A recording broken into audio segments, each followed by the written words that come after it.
विद्यार्थी मित्रांनो, आज आपण सायन्स 2च्या चॅप्टर नंबर थर्डला सुरुवात करणार आहोत. सजीवांमधील जीवन प्रक्रिया भाग 1 life processes in living organism part first आपण कंप्लीट केला आहे, बरोबर. आज आपण सजीवांमधील जीवन प्रक्रिया भाग 2 life processes in living organism part second पाहणार आहोत. बघा, हा चॅप्टर खूप सोपा आहे आणि भरपूर मार्क्स मिळवून देणार आहे. सो नीट लक्ष द्या, समजून घ्या. ओके मुलांनो, तुम्हाला माहिती आहे की सजीवांच्या जीवन प्रक्रियेवरच त्यांचे आरोग्य अवलंबून असते. याआधी आपण वेगवेगळ्या जीवन प्रक्रियांचा अभ्यास केला आहे, बरोबर. या जीवन प्रक्रिया म्हणजेच श्वसन, रक्ताभिसरण, पोषण, उत्सर्जन, संवेदन आणि प्रतिसाद. यातील श्वसन, रक्ताभिसरण या जीवन प्रक्रियांचा शरीरात ऊर्जा निर्मितीसाठी खूप उपयोग होतो. म्हणजेच प्रत्येक सजीवाला जिवंत राहण्यासाठी या जीवन प्रक्रिया आवश्यक आहेत. आपण मागील पाठात पेशी विभाजनाचा अभ्यास केला. यावर आधारित 2 प्रश्न इथं दिलेले आहेत. त्यांची उत्तरे शोधून वहीमध्ये ती लिहून ठेवा. ओके. आपण पाहिलेल्या या जीवन प्रक्रियांसारखीच अजून एक जीवन प्रक्रिया सजीवांमध्ये आढळते आणि ती म्हणजे प्रजनन, रिप्रोडक्शन. सजीव बघा स्वतःसारख्याच दुसऱ्या सजीवाची निर्मिती करतात आणि याच प्रक्रियेला प्रजनन असे म्हणतात. हे प्रजनन 2 प्रकारे होते, अलैंगिक असेक्स्युअल आणि लैंगिक सेक्स्युअल. प्रजनन ही प्रक्रिया त्या सजीवाला जिवंत राहण्यासाठी उपयोगी नसते, तर तो सजीव ज्या प्रजातीचा स्पेसीसचा आहे ती प्रजाती जिवंत ठेवण्यासाठी ती मदत करते. लैंगिक प्रजननातून सेक्स्युअल रिप्रोडक्शनने तयार झालेला दुसरा सजीव जनुकीयदृष्ट्या तंतोतंत आधीच्या सजीवासारखाच नसतो, कारण प्रत्येक सजीवामध्ये पेशी विभाजनात सजातीय गुणसूत्रांमध्ये होमोलोगस क्रोमोसोम्समध्ये पारगती म्हणजेच क्रॉसिंग ओव्हर ही प्रक्रिया होते. त्यामुळे जनुकांचा पुनर्संयोग होतो, रिकॉम्बिनेशन होते, बरोबर. हे आपण पेशी विभाजनातील अर्धसूत्री विभाजनात पाहिलं आहे, आठवतं आहे आपल्याला. यामुळे निर्माण होणारा सजीव आधीच्या सजीवापेक्षा वेगळा असतो.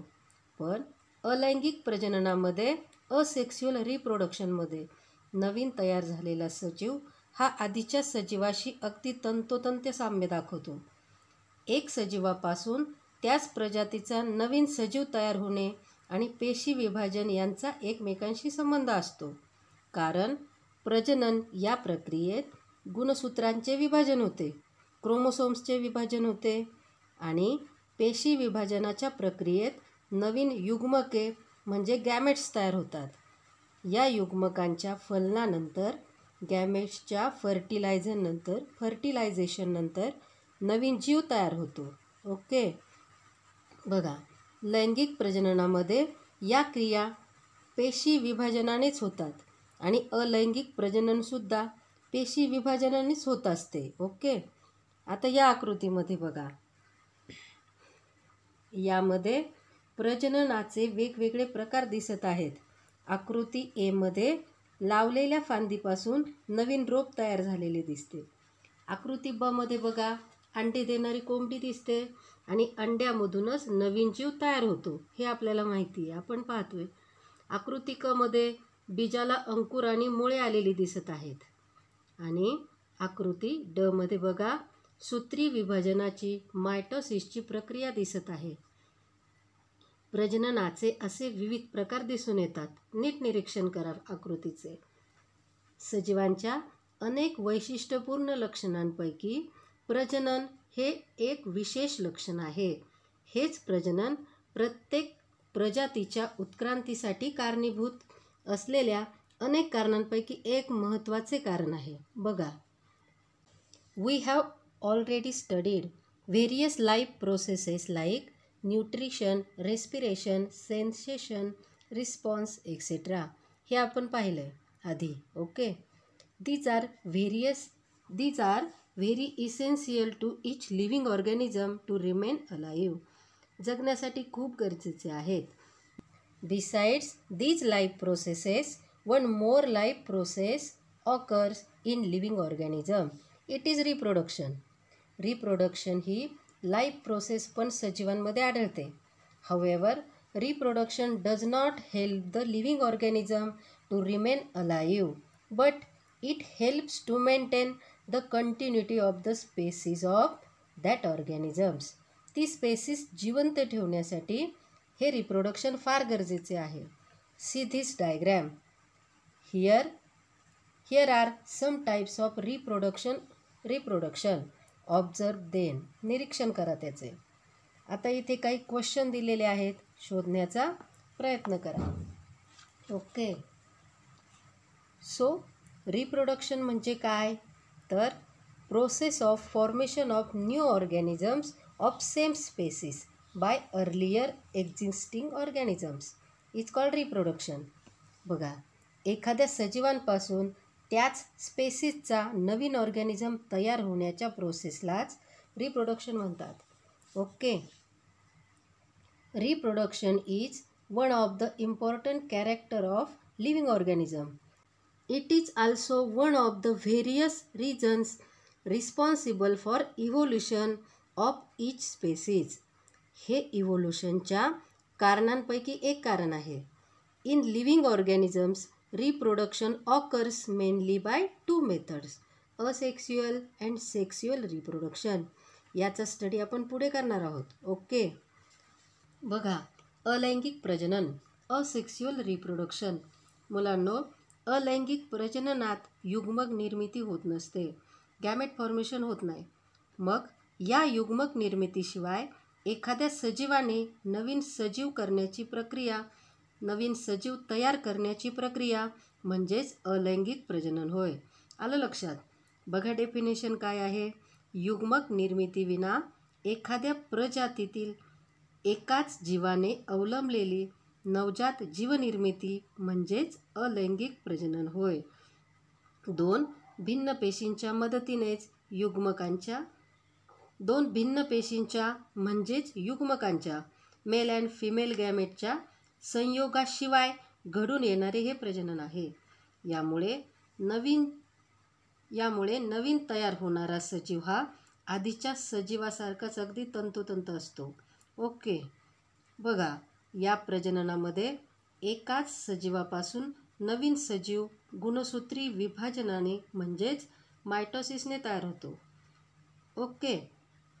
आणि अशा प्रकारे हे अलैंगिक प्रजनन होत असते. आता या पद्धतीचे फायदेही आहेत आणि तोटेही आहेत. जननक विचरणाचा अभाव म्हणजेच जिनेटिक रिकॉम्बिनेशन इथं होत नाही. पिढ्यानुपिढ्या अलैंगिक प्रजननामुळे त्या जातीतील स्पेसिसमधील त्या जीवांच्या जाती वैशिष्ट्यांमध्ये बदल होऊ शकत नाहीत. बरोबर? हा या पद्धतीचा तोटा आहे. पण हे प्रजनन खूप वेगाने होत असते, कारण प्रत्येक सजीव नवीन जीव इथे तयार करू शकतो. हा या पद्धतीचा फायदाही आपल्याला बघायला मिळतो. So process of formation of new organism by an organisms of same species without involvement of gametes is called as asexual reproduction. बघा, इथे गॅमेट्स तयार होत नाहीत, याशिवाय नवीन ऑर्गॅनिझम निर्माण केला जातो.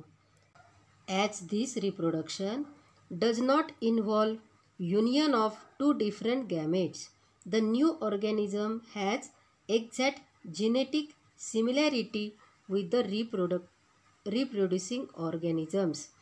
नवीन ऑर्गॅनिझम हा आधीच्या ऑर्गॅनिझमसारखाच असतो, जेनेटिकली सेम असतो. Okay. This is uniparental reproduction. एकच पॅरेंट इन्व्हॉल्व असतो यामध्ये. And it occurs by mitosis cell division. Okay, येतं आहे लक्षात सर्वांच्या? Absence of genetic recombination is a drawback, whereas fast processes is advance of this reproductive method. बघा, genetic recombination change इथं होत नाही, हा याचा ड्रॉबॅक म्हणजे तोटा आहे. तर फास्ट रिप्रोडक्शन हा ॲडव्हान्स म्हणजे फायदा आहे, याचा आपल्याला बघायला मिळतो. ओके.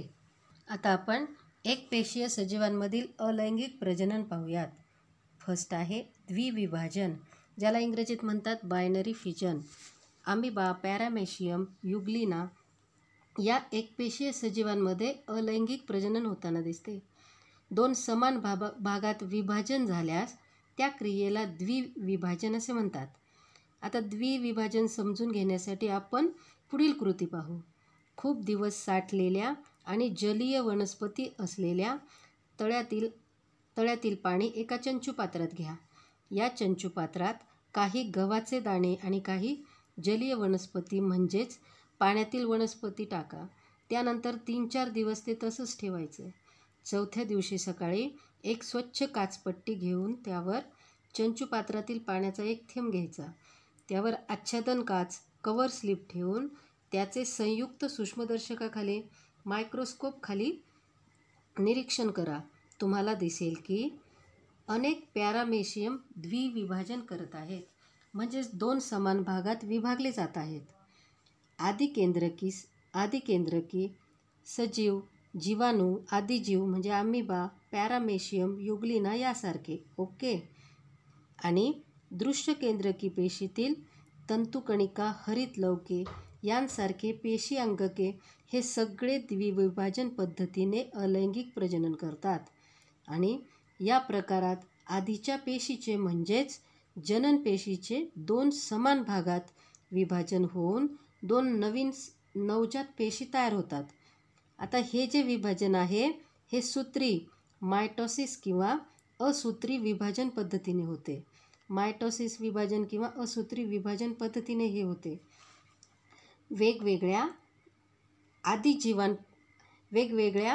आदिजीवांमध्ये विभाजनाचा अक्ष हा वेगवेगळा असतो. आता उदाहरण बघूया. बघा, अमिबा बघा, त्याला कुठलाही आकार नसतो, त्यामुळं तो कोणत्याही अक्षातून विभाजित होतो. म्हणून अमिबाच्या या विभाजनाला साधे द्विविभाजन म्हणतात.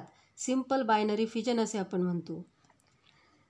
पॅरामेशियम आडव्या अक्षातून विभाजित होतो, म्हणून त्याला आडवे द्विविभाजन पद्धत म्हणतात.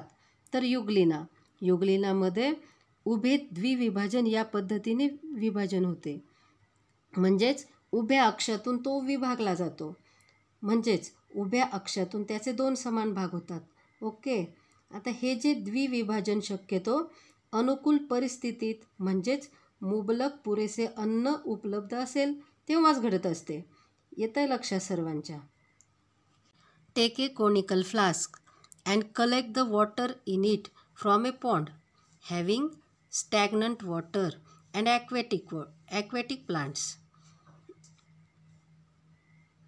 साठलेले पाणी आणि ॲक्वॅटिक प्लांट असलेल्या तलावातून पाणी घ्या.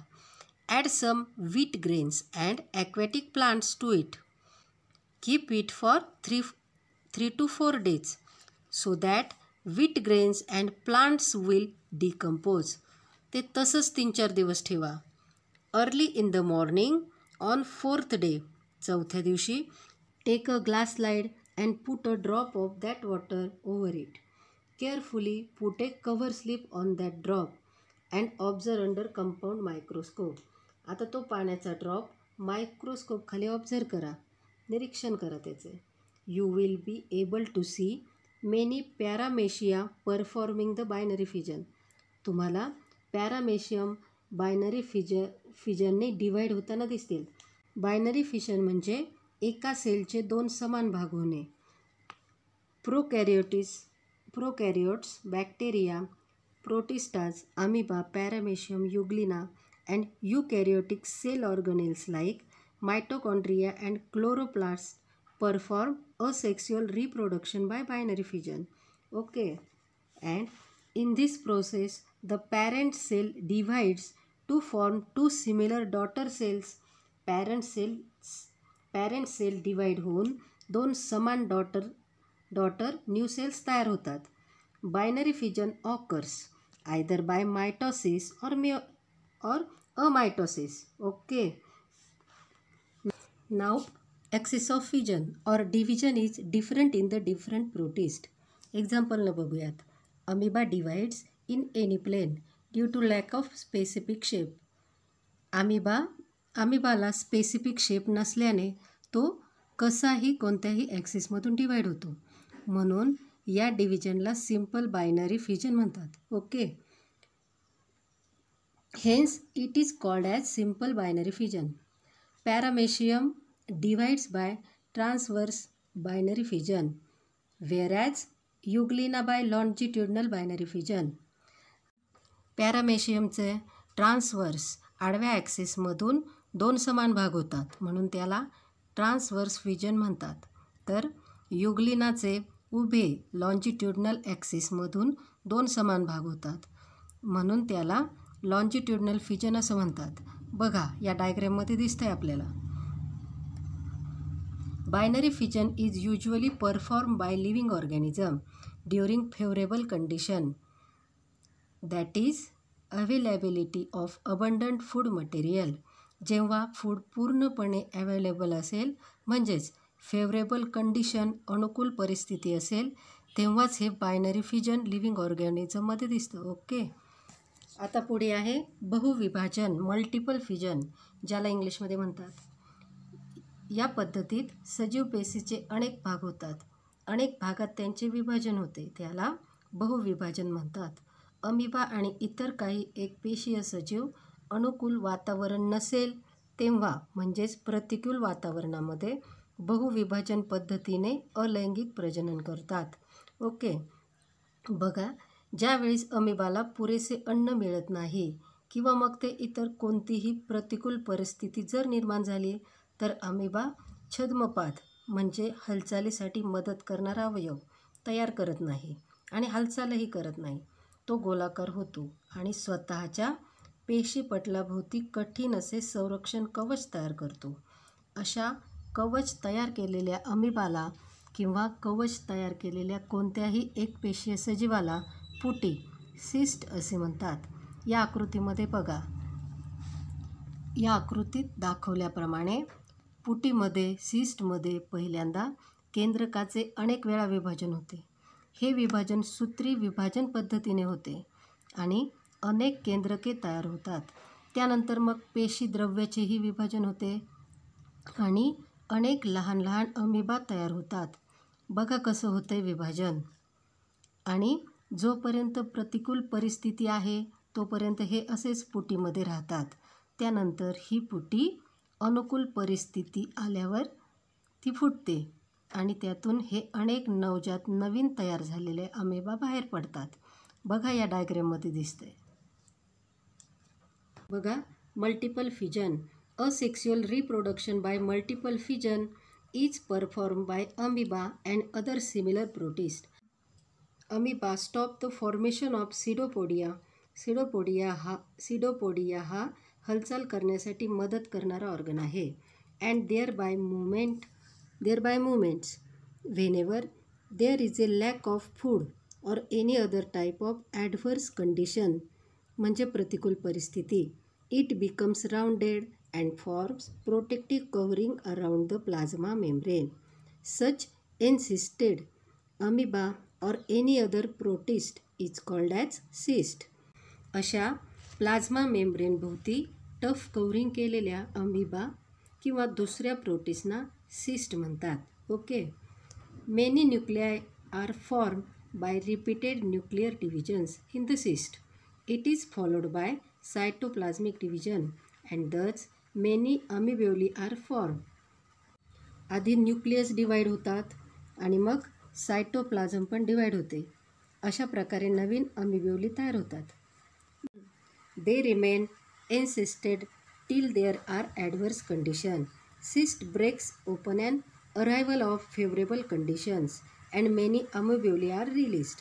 बघा जोपर्यंत ॲडव्हर्स कंडिशन प्रतिकूल वातावरण आहे तोपर्यंत तयार झालेले नवीन अमिब्युली तसेच सिस्टच्या आत राहतात आणि फेवरेबल कंडिशन अनुकूल परिस्थिती आली की सिस्ट ब्रेक होते आणि डॉटर अमिब्युली बाहेर पडतात. ओके, इझी आहे बघा. एकपेशीय प्राण्यांमधील अलैंगिक प्रजनाचा पुढचा प्रकार आहे कलिकायन बडिंग, ज्याला इंग्रजीत म्हणतात.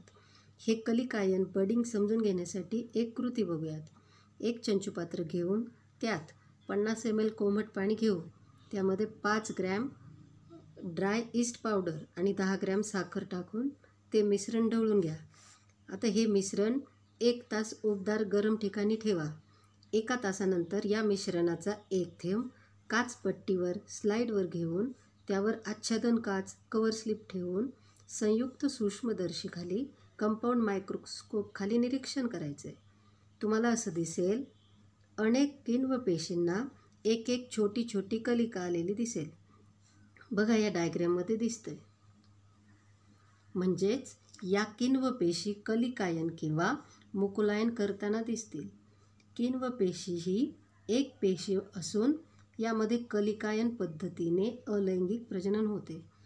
या प्रकारच्या प्रजननासाठी किण्व पेशी सूत्री विभाजनाने मायटोसिसने 2 नवीन नवजात केंद्रके तयार करते. या पेशीला जनक पेशी म्हणतात, पॅरेंट सेल म्हणतात. या पेशीला कलिकायन होताना सुरुवातीला बारीक फुगवटा येतो. हा फुगवटा म्हणजेच कलिका असते. 2 नवीन तयार झालेल्या केंद्रकांपैकी एक केंद्रक या कलिकेमध्ये प्रवेश करते आणि कलिकेची पूर्ण वाढ झाल्यानंतर ती जनक पेशीपासून म्हणजेच आधीच्या पेशीपासून वेगळी होते आणि स्वतंत्र नवीन नवजात किण्व पेशी म्हणून वाढू लागते. अशा प्रकारे कलिकायन पद्धतीने बडिंगने प्रजनन घडून येते. बघा या आकृतीत ही जनक किण्व पेशी असून ती सूत्री विभाजनाने 2 केंद्रक तयार करते. या दुसऱ्या भागात जनक पेशीला फुगवटा आलेला दिसतो आणि यालाच कलिका बड असे म्हणतात. पुढे बघा या कलिकेत एका केंद्रकाने प्रवेश केलेला दिसतो आणि पुढील टप्प्यात कलिकेची पूर्ण वाढ झाल्याने ती जनक पेशीपासून वेगळी झालेली दिसते. ओके, आलंय लक्षात सर्वांच्या? कलिकायन. Budding. Bring the active dry yeast powder from market. Take 50 ml lukewarm water in a conical flask. Add 5 gram of active dry yeast powder and 10 gram table sugar to the water and mix well the mixture.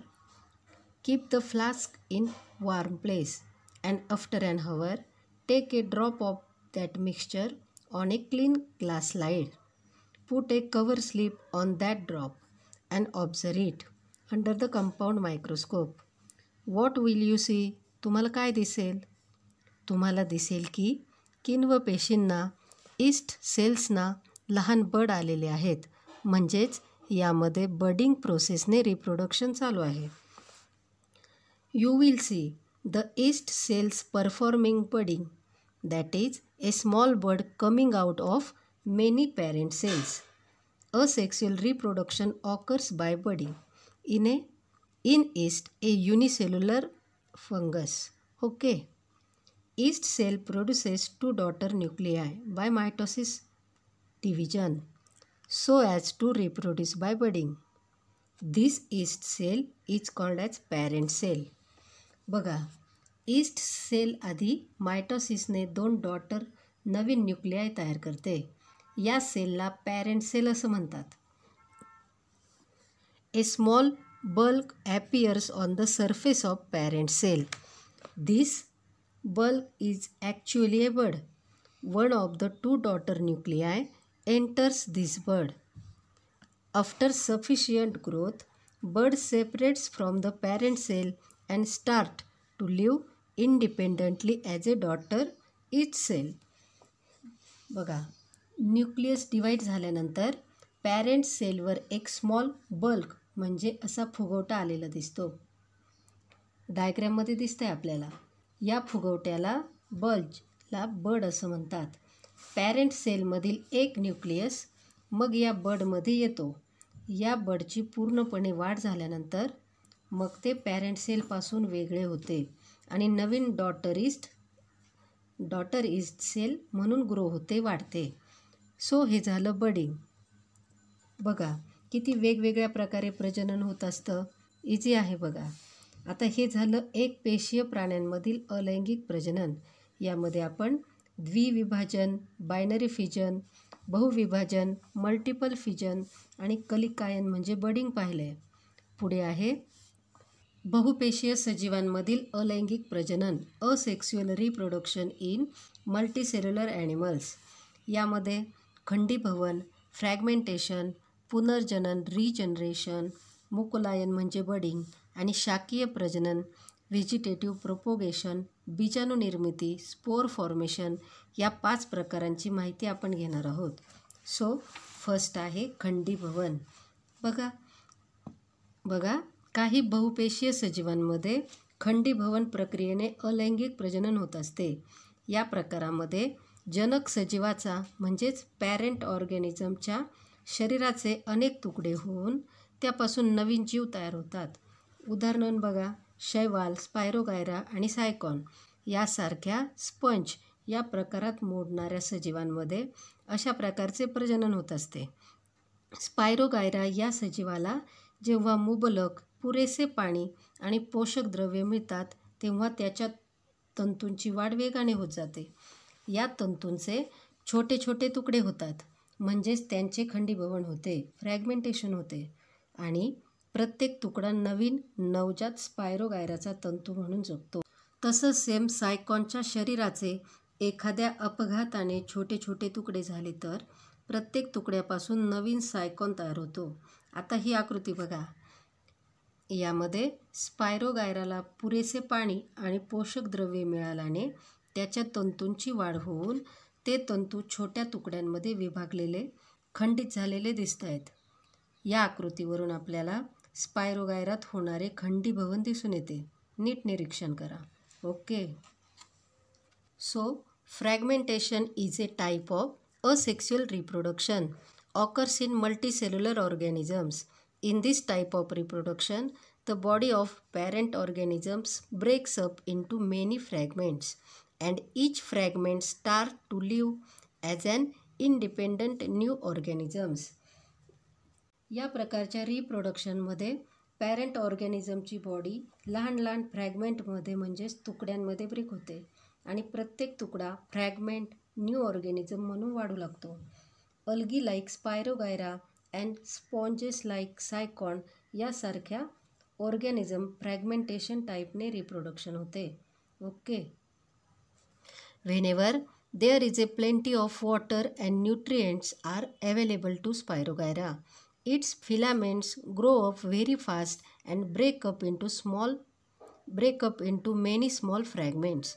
Each fragments start to live independently as a new Spirogyra fiber. जेव्हा स्पायरोगायराला plenty म्हणजे पुरेशा प्रमाणात water and nutrients मिळतात तेव्हा त्याच्या फिलामेंटची म्हणजेच त्याच्या बॉडीची फास्ट ग्रोथ होते. त्यानंतर लहान लहान फ्रॅगमेंट्समध्ये तुकड्यांमध्ये तो ब्रेक होतो. यातील प्रत्येक फ्रॅगमेंट न्यू ऑर्गॅनिझम म्हणून न्यू स्पायरोगायरा ऑर्गॅनिझम म्हणून राहायला लागतो. तसंच सेम सायकॉन जर ॲक्सिडेंटली ब्रेक झाला आणि त्याचे तुकडे झाले, फ्रॅगमेंट्स झाले, तर प्रत्येक फ्रॅगमेंट नवीन सायकॉनमध्ये डेव्हलप होतो. If the body of sycon breaks up accidentally into many fragments, each fragment develops into new sycon. पुढं आहे पुनर्जनन, रिजनरेशन ज्याला इंग्रजीत म्हटलं जातं. या प्रक्रियेत सजीव स्वतःच्या शरीराचे 2 तुकडे करतात आणि प्रत्येक तुकड्यापासून परत नवीन आहे असा सजीव तयार होतो. आपल्याला माहिती आहे, पाल आपली शेपटी धोक्याच्या वेळी तोडून टाकते आणि पुन्हा काही काळाने आपली नवीन शेपटी तयार करते. पण हा मर्यादित पुनर्जननाचा प्रकार आहे. परंतु प्लॅनेरियासारखे काही सजीव हे एखाद्या विशिष्ट परिस्थितीमध्ये स्वतःच्या शरीराचे 2 भाग करतात, 2 तुकडे करतात. या प्रत्येक तुकड्यापासून नवीन जीव तयार होतो. यालाच पुनर्जनन रिजनरेशन असं म्हणतात. बघा डायग्रॅममध्ये, आकृतीमध्ये प्लॅनेरियाच्या शरीराचे 2 भाग झालेले असून प्रत्येक भागापासून नवीन जीव तयार झालेला आपल्याला दिसतोय. म्हणजेच प्लॅनेरिया प्रत्येक तुकड्यापासून शरीराचा उरलेला उर्वरित भाग तयार करून 2 नवीन नवजात प्लॅनेरिया तयार करतो. यालाच पुनर्जनन रिजनरेशन म्हणतात. ओके, आलं लक्षात. Regeneration. You may know that the wall lizard म्हणजे पाल breaks up and discards some part of its tail in emergency. आपल्याला माहिती आहे discarded part is regenerated after a period. This is an example of limited regeneration. हे limited regeneration हे चे example आहे. However under certain situations and animal planaria breaks up its body into 2 parts and thereafter each part regenerates remaining part of the body and thus 2 new planaria are formed. This is called as regeneration. बघा planaria हा animal काही सिच्युएशन्समध्ये स्वतःच्या बॉडीचे 2 part तयार करतो आणि प्रत्येक part बॉडीचा उरलेला रिमेनिंग भाग रिजनरेट करतो, परत तयार करतो. अशा प्रकारे 2 नवीन प्लॅनेरिया तयार होतात. या रिप्रोडक्शनच्या टाईपला रिजनरेशन असं म्हणतात. नेक्स्ट आहे बडिंग. मुकुलायन. आधी पाहिल्याप्रमाणे सेम बहुपेशीय सजीवांमध्येही मुकुलायन बडिंग प्रक्रियेनं प्रजनन होत असतं. पूर्ण वाढ झालेल्या हायड्राला जर पोषक वातावरण मिळालं तर त्याच्या शरीरावर विशिष्ट ठिकाणी पेशींच्या विभाजनाने फुगवटा तयार होतो. त्याला मुकुल असं म्हणतात. बघा डायग्रॅममध्ये दिसतंय आपल्याला. पोषक वातावरण मिळाले की मुकुलाची वाढ होते व छोटा हायड्रा तयार होतो. या छोट्या हायड्राच्या शरीराचे स्तर पचनगुहा हे जनक हायड्राच्या अनुक्रमे शरीर स्तर व पचनगुहेशी संलग्न असतात. म्हणजेच जुन्या हायड्राचे आणि नवीन हायड्राचे शरीर आणि पचनसंस्था ही संलग्न असते, जोडलेली असते. ओके. या छोट्या हायड्राचे पोषण हे जनक हायड्राद्वारे होत असते. मग जेव्हा छोट्या हायड्राची वाढ स्वतंत्र जगण्याइतपत होते, म्हणजेच स्वतःचे अस्तित्व टिकवण्या इतकी होते, त्यावेळी तो जनक हायड्रापासून वेगळा होतो आणि स्वतंत्रपणे जगू लागतो. या आकृतीमध्ये बघा, यामध्ये आपल्याला दिसतंय पुन्हा वाढ झालेल्या हायड्राच्या शरीरावर फुगवटा म्हणजेच मुकुल आलेली दिसते. हा फुगवटा पेशींच्या विभाजनामुळे येतो.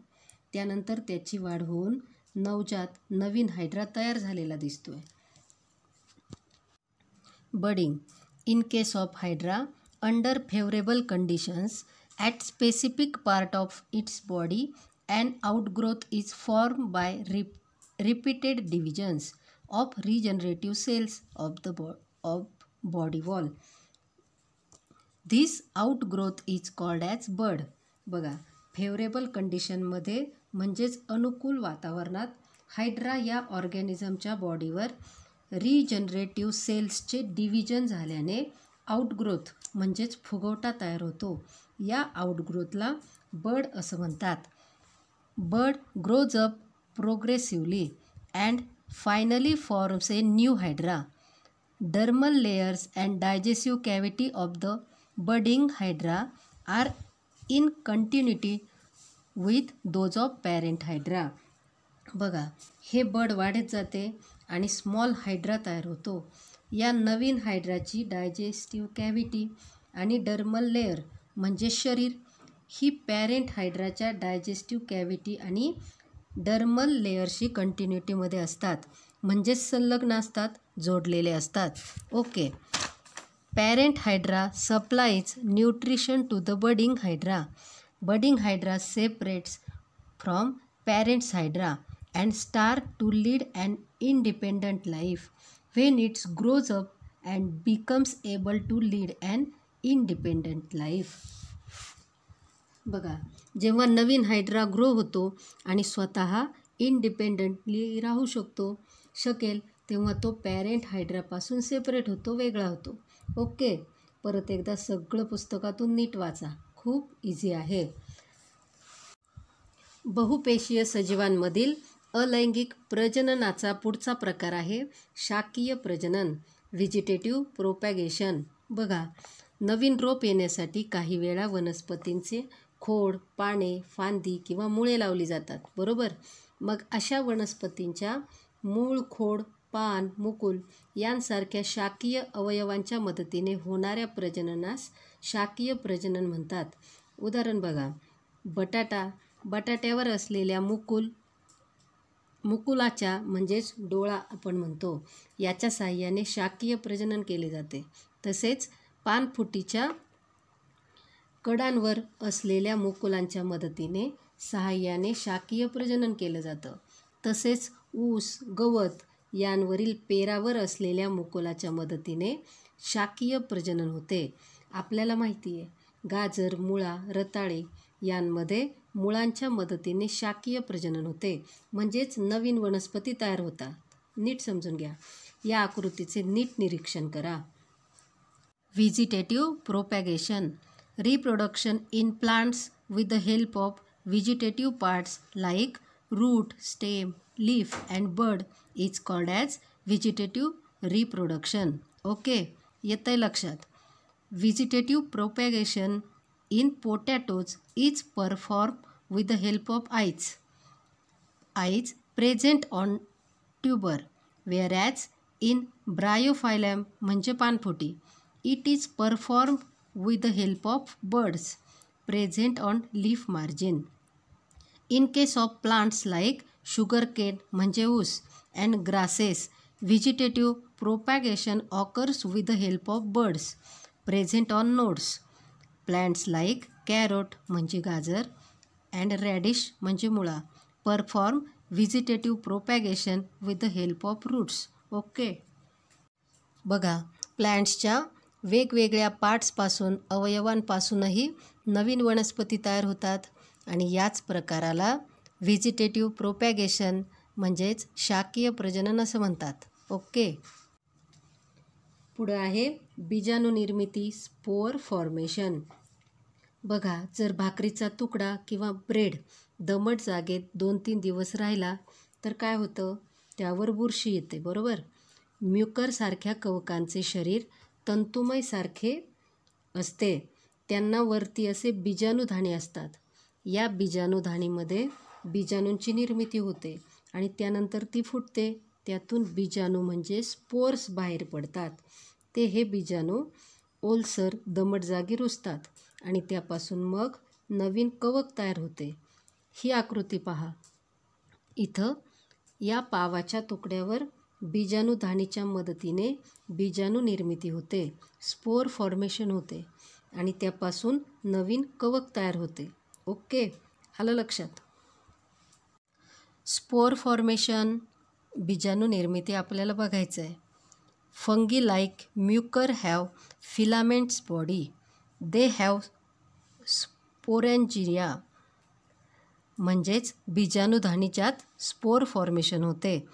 Once the spores are form, sporangia bursts and spores are released.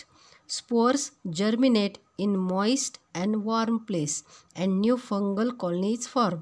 Okay, बघा, तर आज आपण असेक्शुअल रिप्रोडक्शन, अलैंगिक प्रजननामध्ये युनिसेल्युलर ऑर्गॅनिझम, एक पेशीय प्राण्यांमधील असेक्शुअल रिप्रोडक्शन पाहिले. त्याचप्रमाणे मल्टीसेल्युलर ऑर्गॅनिझममधीलही असेक्शुअल रिप्रोडक्शन पाहिलं आहे. बहुपेशीय प्राण्यांमधील अलैंगिक प्रजनन पाहिले आहे आणि त्यामधील प्रजननाचे वेगवेगळे प्रकारही पाहिलेत. ओके, सगळे खूप इझी आहेत, नीट समजून घ्या, रोज वाचन करा. Okay, thank you.